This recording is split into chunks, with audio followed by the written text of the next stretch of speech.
All right. I don't. I want to. Let's have a conversation between us. So we're waking up here. I say that, and then here I'm having a conversation with them.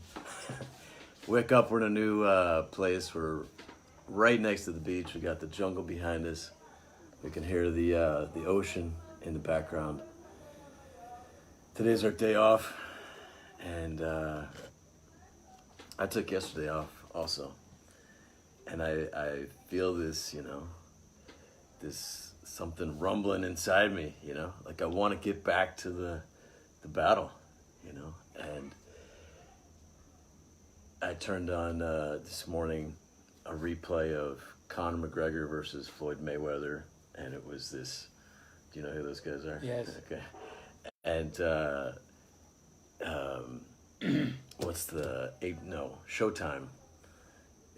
They put together the video after, like it was the epilogue, and it shows the replay of the lead up to and everything's kind of in a heroic context, with that voice, and they've come to Las Vegas, the center of whatever, to settle once and for all. It's that.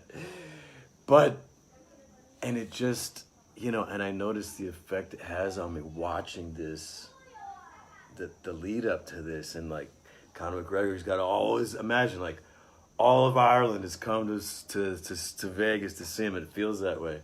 And then fucking everyone's staying up late in Ireland. They're all fucking inside of their sets, this is for Ireland. Like, if he goes, if he gets defeated easily, it's gonna make all of Ireland look bad.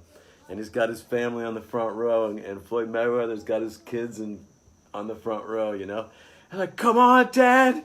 And it's just the way they put it together was so epic. But yeah, I'm got tears coming to my eyes now because I'm like, that's what I want, And I think that really every man wants that, wants a battle to fight, an epic battle to fight, not just an adventure, yes, a beauty to rescue, yes, but to know themselves as when the time came. They stepped onto the fucking battlefield, risked it all, and fucking fought their ass off. And it's not even that much about winning or losing. If you fucking know that you showed up and you gave it all. And I came out I was laying in the hammock in the sun and had the headphones on. I was watching the rest of the show. And yeah, I was thinking about, sometimes when we get to talking and we're setting up like what we're about to do this year and our next projects, and our business projects kind of got a wrench got thrown in the program with the corona, because a lot of what we were going to do was invite men to epic adventure overseas, involve travel, and so it makes it more complicated now. But now as we think of the next things to do, I notice sometimes, like when we're in it, man, I'm so fired up and I see the vision. Now, let's fucking go, And then sometimes, like maybe I've slept since I was seeing the vision, and I'll wake up the next day, and it won't be like really clear, and I can look at it from an external perspective, like a judging perspective, the perspective of people who could say, well, who is this guy, and like, what is this program they're putting on, and whatever. Does it matter? Yeah, and I'm thinking about not the one that we're doing with men around Lead Your Woman and stand for like no limits, no compromise, full on adventure and honor in the land of women and all this. I'm totally inspired by. I'm thinking about, like this other project of calling men to the battlefield for this moment in time, in the face of the fear, in the face of everything that guys are feeling about the future, the economy, are they going to be able to provide for their people?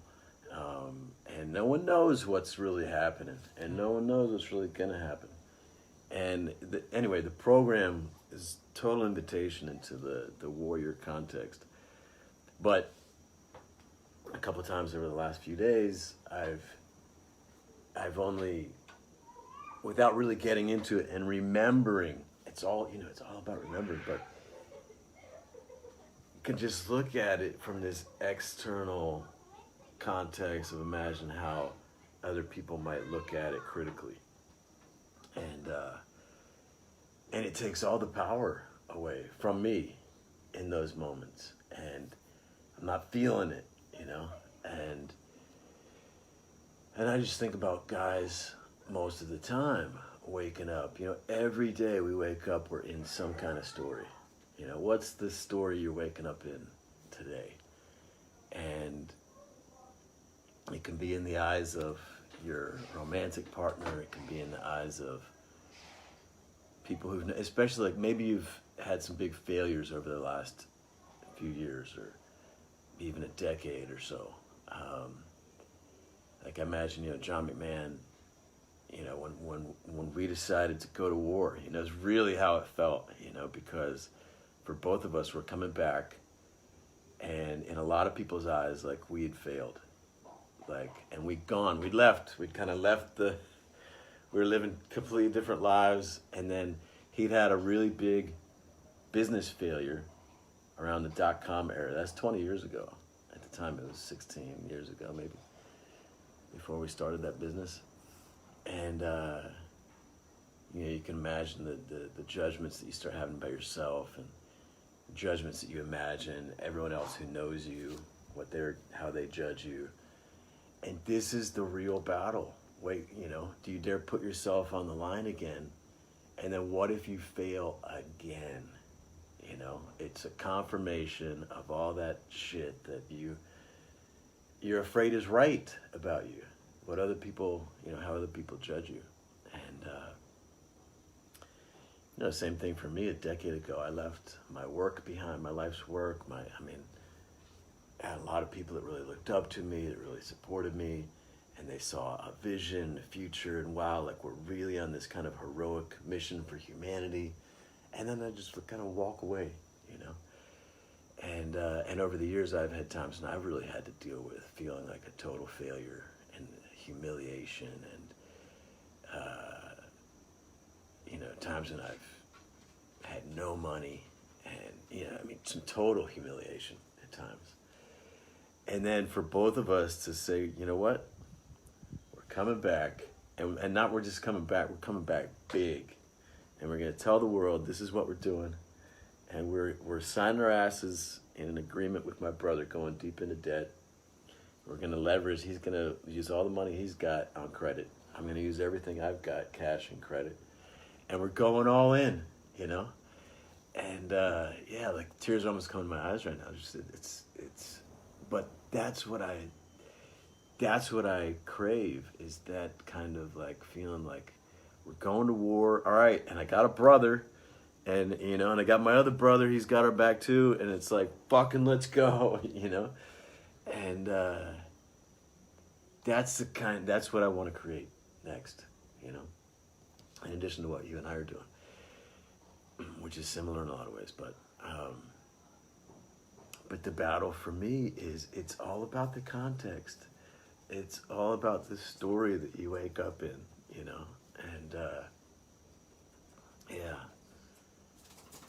and it's so easy to say, well, it doesn't matter what other people think, or just be yourself and don't care what other people think. Just, all that stuff is just stupid. Yeah, okay. And then you're in it, you're swimming in whatever water you're swimming in.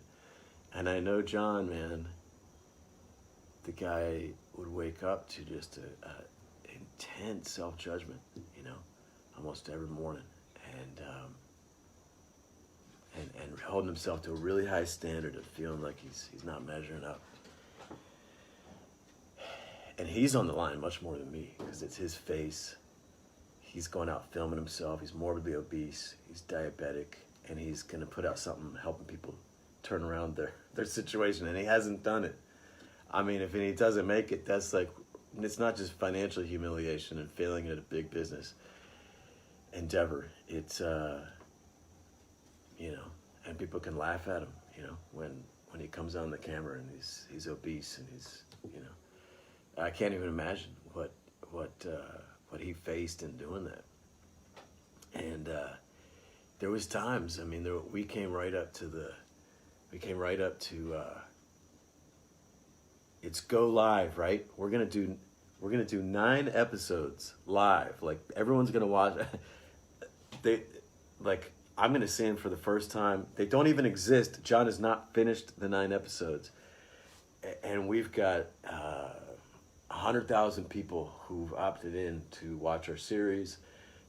Our families, our big affiliates who've promoted us, like people who've invested money. It's the boxing ring and all the fans and the worldwide audience, and John doesn't have the videos ready, and he and I are up against it, Maybe you should say shortly what you were building. So. Yeah, well, it was a 9-part documentary series on reversing diabetes and obesity, and so it's a big project. But the way we do the project is there's a date when it goes live, and the whole project's going to fail massively if we don't go live. So, everything's on the line, and it's coming down the final couple weeks before the first episode, and it's 24 hours later, the next episode, 24 hours, the next episode, and they're hour-long episodes, and none of it's done. And the first episode's not done.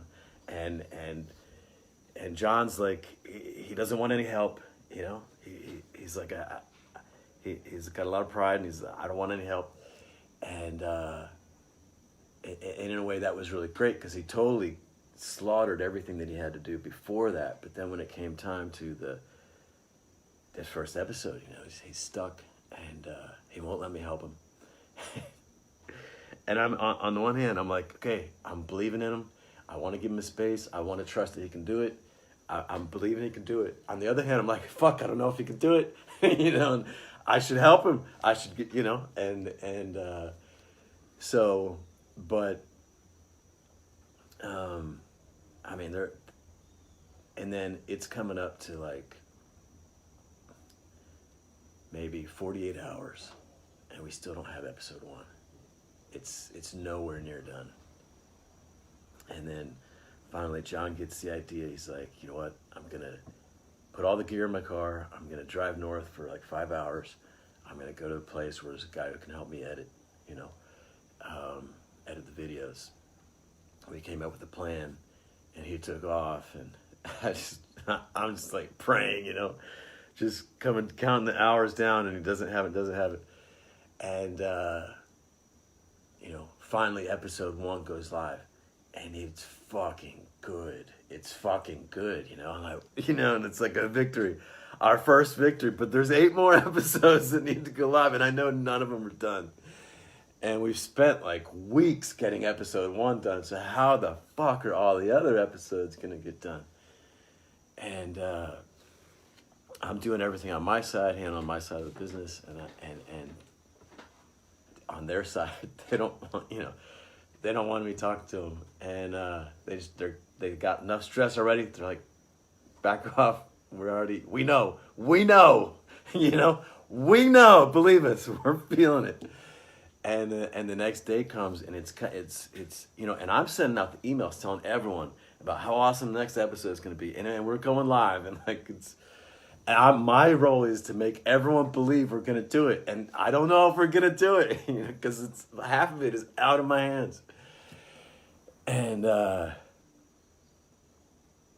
all the traffic goes there, and I'm watching the page, and nothing. And we're a minute late, 2 minutes, and it's not going on. What's going on? I'm trying to call John. 5 minutes, 10 minutes. We're 2 hours late before the episode goes live. The second one. Yes. And I'm calling these guys, and John has a small team of guys, and one of them's this, high-level Hollywood producer who is a good friend of his, who is a real like take no shit, kick you in the balls, get it done kind of a guy. And you know, me and him are on the phone, and I'm like, and he's like, don't talk to us. We know. And I was like, I know you know. We fucking need it, you know. And we're just, it was, oh my God. And I'm trying to think. I think that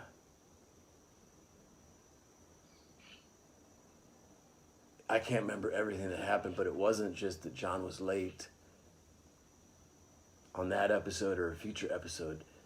Like the whole fucking platform went down. People couldn't buy. Like there were massive, you know, challenges that happened during it. And, you know, several launches later, and John and I we've parted ways, but because he can't handle it. You know, he's like, I don't want the stress of a launch. I love it. You know, it's like everything's on the line and it's war, you know, and you have to fucking show up and find solutions. But I wanted to go live with this now, and, you know, I've been doing all the talking here, but I think that whether most guys know it or not, you know, like a lot of guys are living in a world where it's like, why am I here? What's the purpose? But what is great about it is like what you say about what I'm discovering with say morning rituals or other rituals that we're doing in terms of like getting the mornings back, working. I'm now thinking nourishment, fitness, all of that. Like I'm 45 years old. I don't trust myself to get it done in the sense of like relying on my discipline or, you know. But what I see is when you could choose a system that does the work for you and then constantly upgrade it, that's the great way to go forward. You do let the system do it for you. Yes. And in a way, it's the same with tension. We know it's good for us, but we will not put ourselves voluntarily in it in a way. Like, because we're like any other thing, like Newton says, an item that's in rest wants to stay in rest. So we or me or I, what is it? I don't know, wants to keep us there. So you got to choose, in a way, you got to choose to put yourself in tension, or that there will be a moment where you can no longer choose anything, that you will just have to go through it. Yeah. That's what Deadline does. That's what, you know, your story is very similar to what I heard Larry David talk about, the creation of Seinfeld. You know? And they made this pilot, you know, and they like labored over it, and they thought nothing was going to come of it, and they liked it, you know. And he talks like this: they fucking liked it. Now we had to make 4 more episodes. 4. You know? He says, I can't do it. Yeah. You know, Larry David, we can't do it. It's impossible. It's fuck, you know. And lo and behold, they made 4 episodes, and then it just exploded. He says, it exploded. We had to make 10 more fucking episodes. Yeah. And he's almost hating it, you know. Because he made a choice to like somehow put himself where he cannot escape tension anymore, and he has to go through it. Yeah, and I think it's the only way. Like, it's like it's the war. They talk about like burning your ships. You know, when you arrive on the new shore on the enemy shore to go to battle, and then they burn their ships. There's no turning back. Yes. We're gonna win or we're gonna die. So like they're all in, and it was that experience with me and John. And that's how I did my boot camps back in the day. Everything would be about the success of the next boot camp, and I would tell everybody, and I would tell everyone how incredible it's going to be, and the most powerful experience of their life, and like all this, like the highest expectations. And if we fail, like maybe the business fails, I fall flat on my face, everyone's completely disappointed, like such a high level of penalty, but yet such a high level of victory, you know. And I noticed that like I excelled in that domain, you know, at least in this work, you know. And so I kept doing it because I loved it. But I think it's also why I love watching the UFC, because man, they close the octagon door and you cannot get out unless you totally going to humiliate yourself forever in front of everyone. You know, and you might die in there, but like, and everyone's watching, and it's like show up or die, be totally humiliated. And but what was cool about John and I is we're in this business 50-50. we're both up against the wall, and we want to believe that we're powerful entrepreneurs, but that we just had some failures in the past, or whatever, like we're hanging on to this belief that we are powerful entrepreneurs, but we're imagining how everyone else who may not be seeing that, right? And there's people in your life after you fail that they'll kind of laugh at you, or discount you. You can tell they don't believe that you're that level of entrepreneur. And so if you go big again and you fail, it's going to confirm all that shit, and then you're going to be living in this world where you are no good. Yeah, if you're a man of your word, announcing something can be for me also very motivating. Like I speak now to my close people, my plans, and I'm like, fuck. And I can see them like, yeah, whatever. But now because I said it for nothing else, now I'm on the line, Yeah. And I can see you, and it's partly it really depends on me showing up too, yes. Doing my part. It's not just you. So what happens if Michael doesn't show up? What happens if it doesn't work? What happens if he's not as good at whatever as he says he is? I noticed I've been using that. Like, I've been using that to get you even more like in. Because I know you're also, fuck. But in a way, like, you don't want to choose that. You don't want to start a war, but you want to be invited to the war in a way. Because war is like bad and you don't like it and people die and whatever, But once it's there, now let's go, I want to be in the war, but with a brother who's all in, right? And my experience with John was amazing. It was the first time I'd ever done a business that was 50-50 like that, and we've risked everything. We've put 6 months of our lives entirely on the line. We've put all of our money, all of our credit into it, all of our the credit, the social credit, the whatever, getting people to trust us, believe in us, like everything's on the line. And oh man, I just had a great insight. Continue. And being there together, and it's an ally situation. It's like there's no backing out. And in this other situation, it's like, and I also know in choosing John that I'm choosing someone who's kind of, he's taken himself out of life, off the battlefield for a long time. And I know that this is my work, is being an ally in this transformational leadership work and stuff like that. I know I have the skills, and I know he doesn't, and I know that, what he's facing so much more than me, and maybe he'll choose to take himself out in one way or another, just completely give up.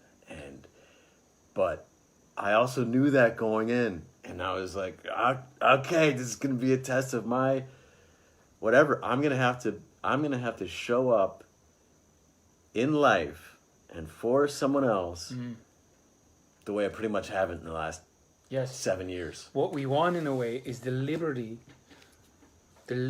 of not having to choose to go in a battle. Like we want to be put into it so we can see what we're really made of. Because willingly choosing for it seems impossible. You don't want to start a war. But you want to find yourself in. I'm not speaking about you. Right. But you want to Well, speak about yourself. Yeah. I don't want, when faced with starting a war or not, I'll never start a war. But I dream of having a war in a way. Like I dream of having a clear enemy in a way. Yes. So I can see what put in that situation, what I'll be made of. Yes. Because if I have to choose for it, I'll choose a lot less tension, a lot less war, a lot less, challenge. Yes. So. Well, of course, are we talking about a real war? Like, I'm not going to go starting a real war, but I will throw myself into the deep end. Yes. And commit myself to something big, because I've for example, you got Corona right now. You know, you'd never wish for Corona. Right. You'd have fuck all these negative things, but we've seen now in the past couple of weeks what opportunities are there, you know, and how you can show up for your people, how you can show up yourself, how you realize time is short, and you realize how precious certain things are, and you would never choose Corona, you know, but now that it's here, you're like, okay, this creates a platform on which, you know, I can show up. I can show up in my best form, you know. Yeah. Like just the discussion. Yeah, but it's also like, I mean, you played semi-pro football, soccer, and it's like saying, all right, we're all in, we're going for the championship. It's the same kind of a thing, right? So it's not a war in a way. Right. You would sign up for that, you know. You'd put yourself on that team and be like, you know, with everything on the line, and you'd enter that championship game. You know what I mean? Like you'd go for that. Well, there's no losing in that one, in the football. Because I was thinking of giving that example too. Right. You know, like, but there's no real.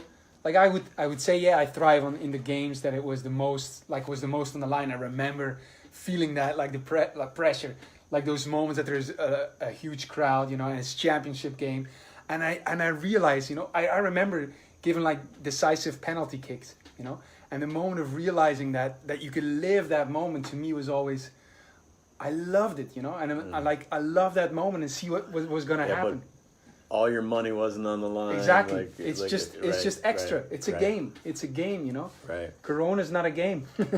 Yeah. And I think, you know, for men who, one, they notice on some level that they're not really on the battlefield or in the arena of life, right? Like you can be in the stands, or you can be in the arena, you know, exposed, vulnerable to defeat. I feel What's that quote by Teddy Roosevelt, you know? But it's, I think what you're also saying is, in a business sense, especially if you're self-employed, right? You're an entrepreneur, but you're not going deeply in debt. You haven't hired people, so you owe them a paycheck every Friday or whatever, and their families depend on that and all that. Like, there's a lot of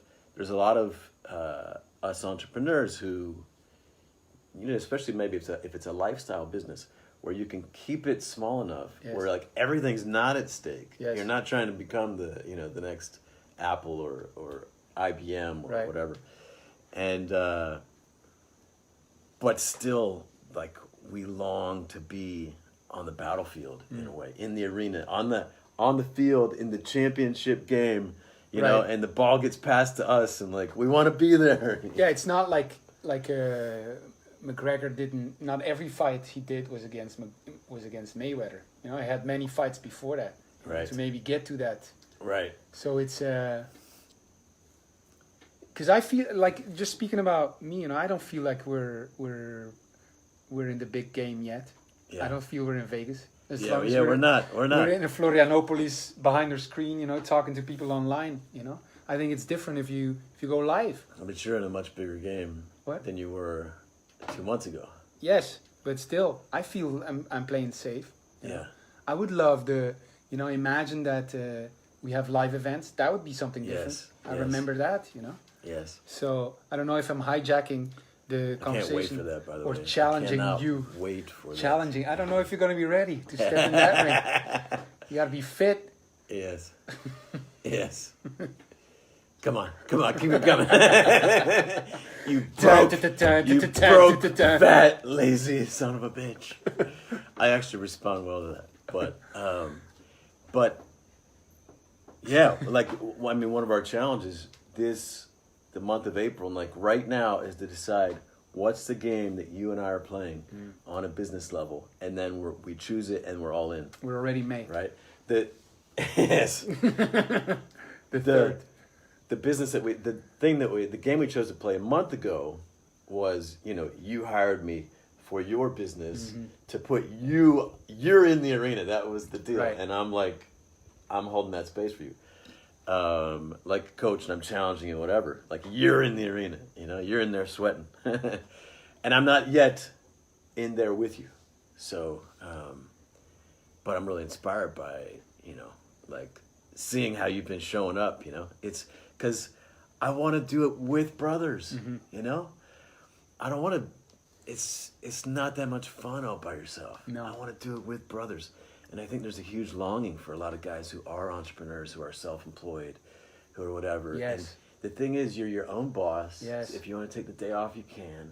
If you want to play at half your level, you can. You want to take a break, you know, to call a timeout in the middle of the game and need drink beer for 3 hours. Yes. You can. You know you need allies too that will put you in that situation of tension, that will challenge you to that war. You know, because alone you will Yeah. And the thing about like when John and I were in this business, you know, if he and I have a conflict and we go head to head and we're butting heads, if it all goes south, we both lose everything, you know. So there's something bigger than either one of us being right. There's something bigger than, you know, our comfort level or even being respected or whatever. There's this bigger game that we're playing, and so you have to challenge yourself. How can I, if this whole thing's going to shit, how can I turn it around, even if the other guy is saying he doesn't want to, or he's acting like he doesn't want to, or he wants to destroy it or whatever? Like, how can I be the one to turn it around? And like, I love that kind of challenge, and developing the skills, the tools, the technology, the experience, the wisdom, whatever, to be able to thrive in those situations. And I think that, you know, as far as human technology, there's the technology of our phones and spaceships and everything else, which is super advanced. But our technology to be able to relate to each other and to lead ourselves and each other, and is very, very primitive, comparatively. And but that's the arena of technology that I'm most excited about. And I've experienced like real transformation and growth by leaps and bounds in that arena. So. But also how it feels to, for example, because I see how you resonate with going first, you know, going first, saving a brother, standing for your people, you know, of how it makes you feel, how it makes you thrive, you know, to be, that I can do. You know? Yes. So, yeah, that's real. I was thinking about this last night. That's real technology that could help you. Anyone, make great transformations. You know, in the way you relate with the others, in the way you see yourself, and it's real. What I mean is, it's real technology. It's not just. It's when you implement it, it can really completely transform you, and it's incredibly powerful. Yeah, yeah, because every day, you know. Here's the thing, when you're in control of your personal growth, like that's the problem. Yes. You know, when you think you know what your next step is, in a way that's a problem. If what you want is transformation, is like growing by leaps and bounds. Right. You know, you can't trust yourself. It's like in School for Scoundrels, the first thing he comes in and he's a dating coach in a way, and he says to the guys, "Who here has a self-help book?" And they'll go, yeah. He says, "That's your first problem, okay? You can't be helped by yourself. Look at you." You know? He says, "Listen to me." And we would say, listen to your system. Listen to the technologies you could put in place, you know, instead of relying on your own discipline. But that's also the power of having an ally. Yes. Who is committed to you being the most powerful self you can be, and your ultimate purpose and whatever, and your transformation. Instead of being loyal to the you that's reactive and that says, "Don't bother me," or "I don't want your help," or whatever. If, like, you know, John and I are in this business together, at some point, if he's pushing me away and it's hurting the business, it doesn't matter if I'm uncomfortable. It doesn't matter if he's uncomfortable. We have to win. And he's going to want to win. I know it. And I'm not going to believe him pushing me away. I'm not going to believe what he says when he's pushing me away. And we're going to fucking win, you know? And that's the same way I want him to be with me. And, man, yeah, I had so many experiences with him where also, like, he just out of the blue, he would inspire the fuck out of me. Like the guy's got neuropathy from the knees down. Can't feel his legs and his feet. And he's climbing mountains, you know? And yeah, he accomplished some tremendous things. We had some incredible victories together, and he had some incredible personal victories. And but yet he would wake up in the morning and forget himself in the sense of who he's been being and what he's capable of. He would forget himself in the way to where he's judging himself as less than he is and less than he can be. And so this, the honor work that I do, it's all about remembering in a way that brings honor, which is the power, which is also reminding. As an ally, you remind the other who they are for you, who you are for them. In a way that restores honor in them, which is the heartfelt trust in oneself to go forward. But anyway, this is the game. Like you and I are designing a game that we're gonna play, and then go all in. And I'm also designing a game, that you're gonna play with me. That's gonna be on a for men who are entrepreneurs, and they want to be on the battlefield playing a much more intense game with making money and having their business go to the next level. And it's not going to be about us. It's not going to be about anyone teaching anyone about like what they should do or what the next step is business-wise.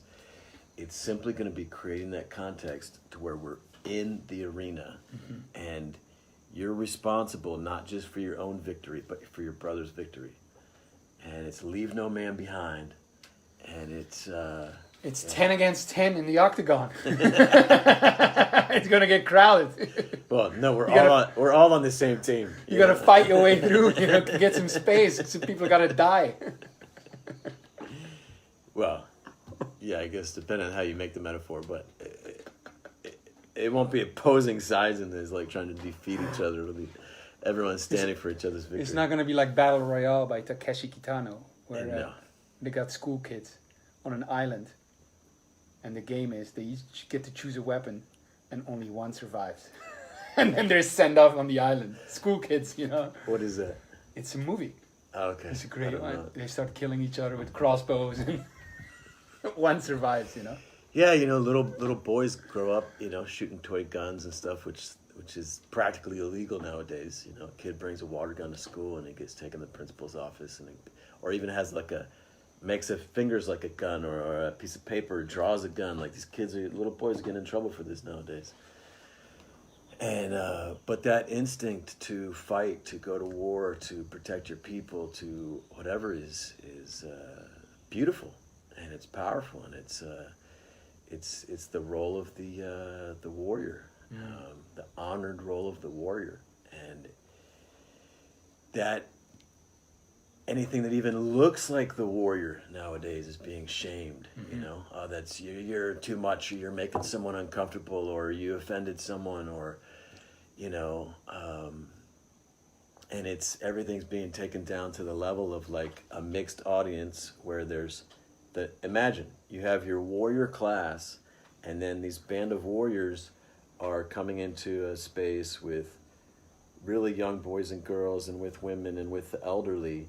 And this warrior class is supposed to tone down all of their behavior and expression so that everyone else is perfectly comfortable all of the time. And this is what these men are being trained is good and appropriate, and anything else is shameful and bad. And it's disgusting. That's interesting, because when the samurai, who were the warrior class in Japan around the 1600s, for 200 years there was peace in Japan, and this warrior class had to be, or try to fit into society, and that's interesting, because they're warriors, and I think it was in a way more maybe elegant way that kept the spirit of the warrior in it, because there's no shame around that, even on the contrary.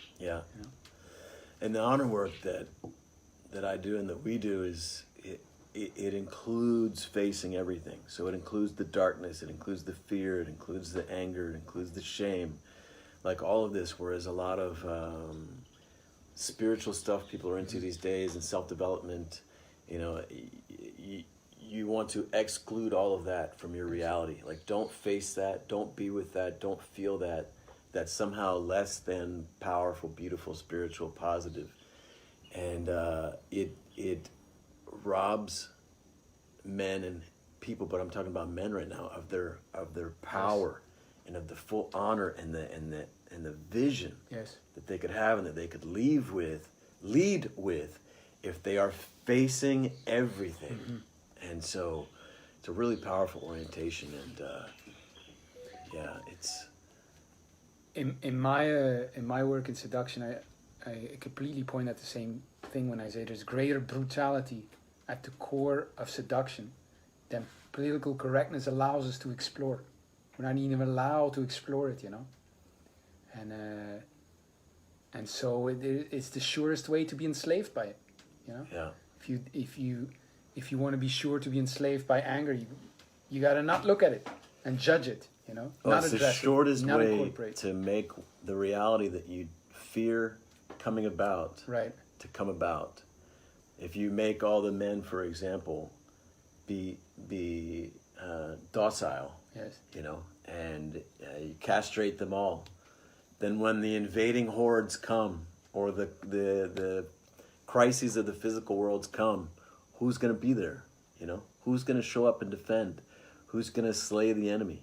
You know, it's you know, and hard times may be coming. You know, and many guys out there might not feel like they have what it takes to provide for their people and protect their people in the coming times. And it's true, they might not, based on their upbringing, based on how they were brought into life. If they were brought in with, for example, a single mother who at any moment that he went towards something that was scary for her, that she, no, be safe, be good, be whatever. And the poor kid is not ready. He's not ready to face brothers. He's not ready to face battle. He's not ready to face danger. He's not ready to face his own fears. He's not ready to go into the unknown. I don't want to put it all on single mothers, but in many ways, the public school system has become the same thing. It's become a place where the warrior spirit gets shamed and trained out of the boy, and he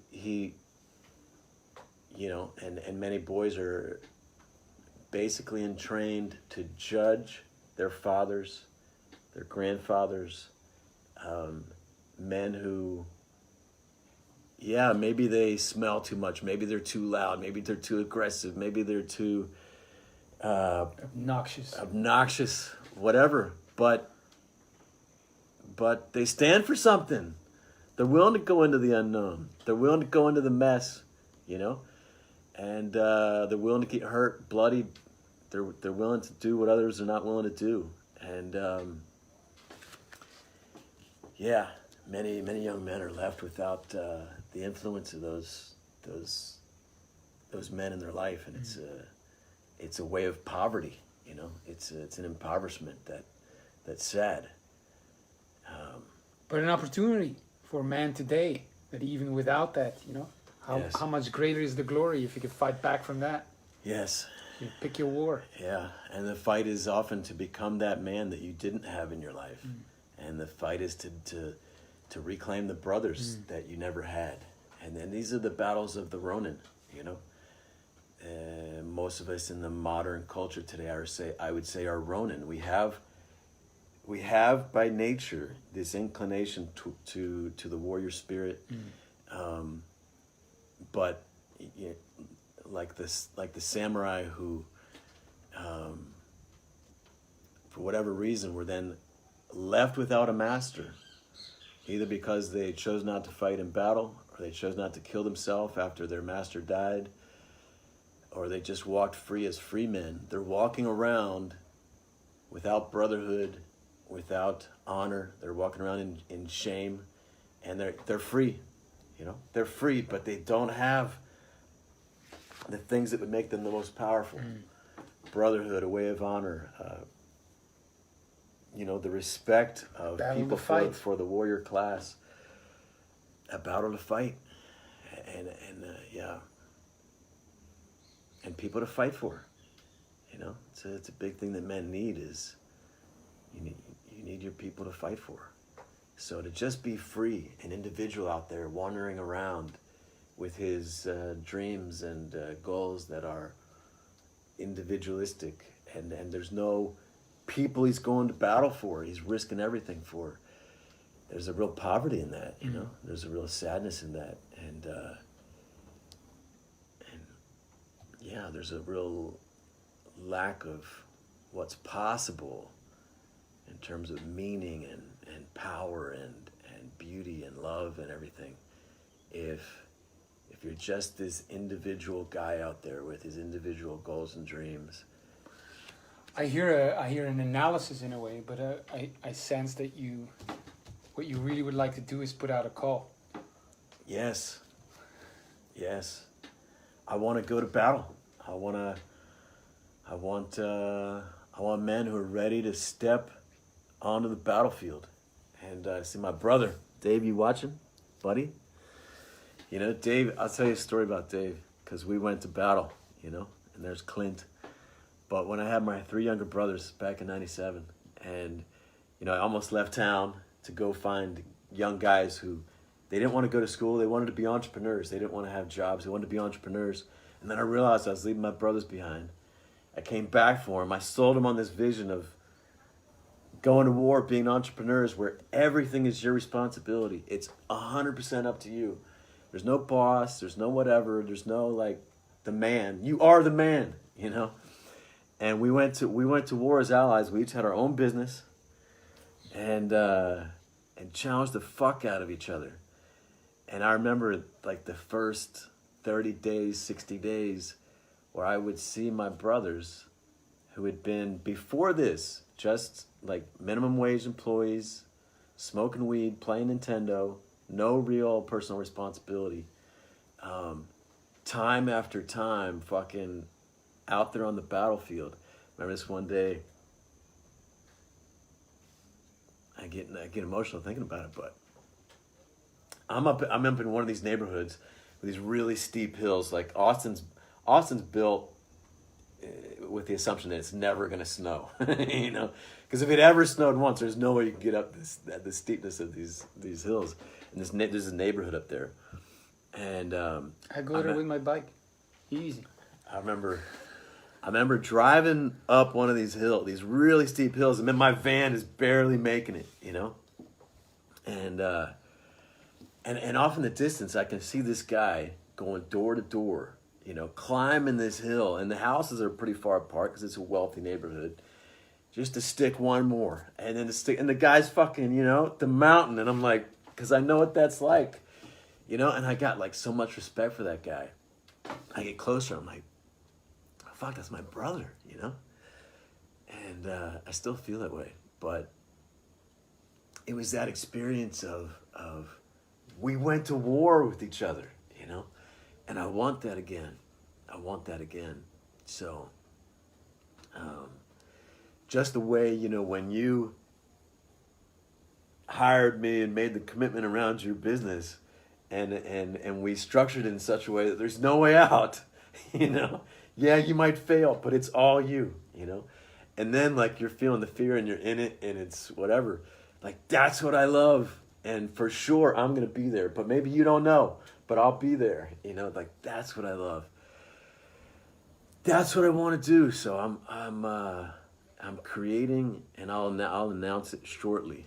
I don't have the details, the dates, but I'm going to announce it, and it's going to be a call to entrepreneurs who want to be in the arena, on the battlefield of life with brothers, standing for each other, taking on an impossible goal, something that's impossible based on who they've been being in their life thus far. They will need either to completely transform, and they'll need their fucking brothers to show up as heroes to help them achieve the victory. You know, they won't be just setting a goal that's comfortable and possible for themselves. It'll be an impossible goal. And at the end of the time, when the time expires, they'll either be victorious or they'll be fucking laying bloody on the battlefield, completely wiped out. But either way, they'll fucking know they gave it their all. And they'll have brothers that they never had before. You know, that experience in 97, it lasted maybe 4, 5, 6 months. But the way it bonded my brothers and I is forever. I hear an announcement of an announcement that you're going to make. Yes. I think it's a bit weak.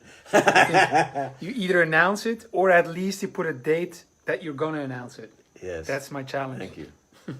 All right. Within the next 72 hours, I will announce it. And the start date will be sometime between May 20th and June 15th. Okay. So you announce it in the next 72 hours. Yes. And the start date will be between May 20th and June 13th. 15th. 15th. Yes. Yes. We got and I'm calling, many witnesses here. I'm calling for warrior brothers to join me. And I'm going to bring everything I got, you know. I want guys taking on impossible fucking goals. You know, like when they score that victory, what they'll feel about themselves on a level of honor and pride will be incredible. And you know, even if they fail, the fact that they went for it and they gave everything, they'll still have an incredible amount of pride and honor, and probably a lot more results than they would have got had they not stepped up to take on an impossible victory. So yes. Looking forward to that. Stay tuned in the next 72 hours. Yes.